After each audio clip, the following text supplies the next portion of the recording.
अब देखो यार क्या है कि एज अ डिस्टोपियस फैन मैं हमेशा से ही एक इंडियन ओरिजिन की डिस्टोपियन फिल्म देखना चाहता था। मैं भी एक आम मूवी लवर की तरह ये चाहता था कि बॉलीवुड में भी मैड मैक्स, मेज रनर और एलिजेंट जैसी मूवी बने जिसमें पोस्ट एपोकलिप्स की स्टोरी हो। और मुझे लगता है कि कल की 2898 एडी की वजह से शायद मेरा ये सपना पूरा हो सकता है और इस मूवी की वजह से इंडिया में एक साइंस फिक्शन मूवी का नया दौर स्टार्ट होगा। अब देखो इस मूवी से रिलेटेड हमें ज्यादा चीजें तो पता नहीं चली है, पर छोटे मोटे लीक्स और प्रमोशनल एलिमेंट्स की हेल्प से मैं आपके सामने एक मूवी से रिलेटेड एक फैन थ्योरी रखूंगा और ये जानने की कोशिश करेंगे कि ये बच्चा कौन है, अश्वत्थामा की बैक स्टोरी क्या है और सारी चीजें एक दूसरे से कैसे कनेक्टेड हैं। तो चलिए वीडियो को स्टार्ट करते हैं। तो सबसे पहले कहानी की शुरुआत कहाँ से होती है? आज से ठीक 6000 साल पहले जब कुरुक्षेत्र की लड़ाई हो चुकी थी, इसके बाद लॉर्ड कृष्णा वैकुंठ चले गए थे और उस टाइम पर यह भविष्यवाणी की गई थी कि जब कलयुग अपने चरम सीमा पर होगी तब लॉर्ड विष्णु के अंतिम अवतार का जन्म होगा और कलयुग का अंत होगा और इसके बाद एक नए युग की शुरुआत होगी। ये इस फिल्म का मेन प्लॉट है और इसमें हमें कल्कि अवतार और कली पुरुष के ह्यूमंस फॉर्म के बीच लड़ाई को दिखाया जाएगा। और क्योंकि ये एक डिस्टोपियन साइंस फिक्शन मूवी है तो हमें इसमें एक मॉडर्न टच भी देखने को मिलेगा। तो चलिए अभी तक हमें जितने भी ट्रेलर और टीजर देखने को मिले हैं उसे मिलाकर एक स्टोरी को डिस्कस करते हैं। तो कहानी की शुरुआत होती है 2898 एडी में, जब प्लैनेट अर्थ प्रलय के कगार पर है, जहाँ पानी जैसे संसाधनों की कमी हो गई है, पेड़ पौधे नष्ट हो चुके हैं और सारी समुद्र सूख चुके हैं। हालांकि इस टाइम पर ह्यूमंस ने टेक्नोलॉजी के मामले में बहुत कुछ अचीव कर लिया है। कली पुरुष जिनके रोल में हमें कमल हसन दिखेंगे, उन्होंने पूरे वर्ल्ड पर टेक ओवर कर लिया है और वह खुद को हाइबरनेशन पॉड्स में रखकर बहुत सालों तक जीवित है, जैसा कि हमें ब्लैक एडम मूवी में दिखाया गया था। और उसके आर्मी के द्वारा अर्थ पर कंट्रोल किया जाता है और वो उस पर रूल करते हैं। अच्छा, कली पुरुष को उस भविष्यवाणी को लेकर डर है कि कल के अवतार के द्वारा उसे मार दिया जाएगा। इस चीज की पॉसिबिलिटी को कम करने के लिए वो एक प्रोजेक्ट को लॉन्च करता है जिसका नाम है प्रोजेक्ट के। और इस प्रोजेक्ट के 2 सिनेरियो हो सकते हैं।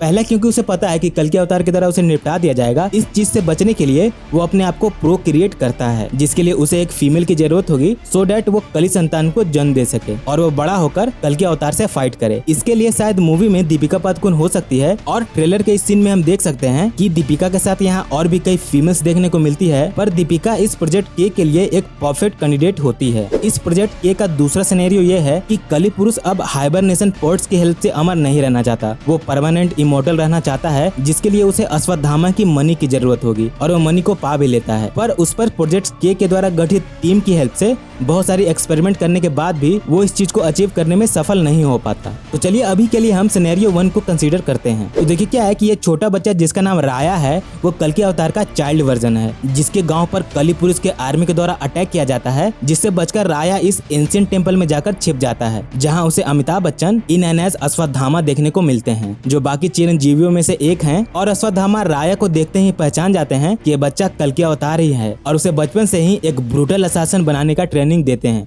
अच्छा, ये चीज कहानी में चेंज हो सकती है क्योंकि ओरिजिनल कल की पुराण में परशुराम जी को कल के अवतार को ट्रेनिंग देने का जिम्मेदारी दी गई थी। बहरहाल राया आगे चलकर प्रभास इनएनएस कल के अवतार बनेगा। अच्छा, यहाँ पर अश्वत्थामा राया की सारी सच्चाई जानने के बाद भी वो उसके सामने उसकी सच्चाई को नहीं बताते हैं। इसके कुछ टाइम बाद अश्वत्थामा की हेल्थ खराब हो जाती है, जिससे ठीक होने के लिए उसे मनी की आवश्यकता होगी, जो कि कली पुरुष के कब्जे में है। प्रभास उसे लाने के लिए मिशन पर निकलता है, जहाँ उसे पद्मा यानी दीपिका पादुकोण देखने को मिलती है, जो कि प्रभास को वहाँ से बाहर निकालने के लिए हेल्प करती है। पद्मा को शायद कली के आर्मी के द्वारा राया के गाँव से ही किडनैप किया गया होगा सो दैट उस पर एक्सपेरिमेंट करके कली संतान को जन्म दे सके। अच्छा, मनी मिलने के बाद राया और अश्वत्थामा बाकी चिरंजीवी को खोजने के लिए बाहर निकलते हैं, जिससे वो एक एवेंजर या फिर जस्टिस लीग जैसी एक्सट्रीम पावरफुल जैसी सुपर गॉड्स की टीम को बना पाए। और अगर यहाँ पर पवन पुत्र हनुमान का कैमियो हुआ तो वो देखने में मजा आएगा। मिशन के दौरान राया को दिशा पाटनी मिलती है, जो कि एक सीक्रेट सोसाइटी की मेंबर और जासूस है, जो कि सारी वर्ल्ड में कली पुरुष की सेना से लड़ने के लिए कल के अवतार को खोजने का काम कर रही है। वो प्रभास यानी राया को सारी सच्चाई बता देती है और सच जाने के बाद राया और अश्वत्थामा के बीच मिसअंडरस्टैंडिंग हो जाती है। इसके बाद दोनों के रास्ते अलग हो जाते हैं। उसी टाइम पर पद्मा को कली पुरुष के द्वारा उसके अंदर प्लांट संतान के बारे में पता चलता है और वो वहाँ से भागने की योजना बनाती है। सच्चाई जानते हुए के बाद भी राया पद्मा को बचाने के लिए सामने आता है और जब कली पुरुष के आर्मी को ये बात पता चलता है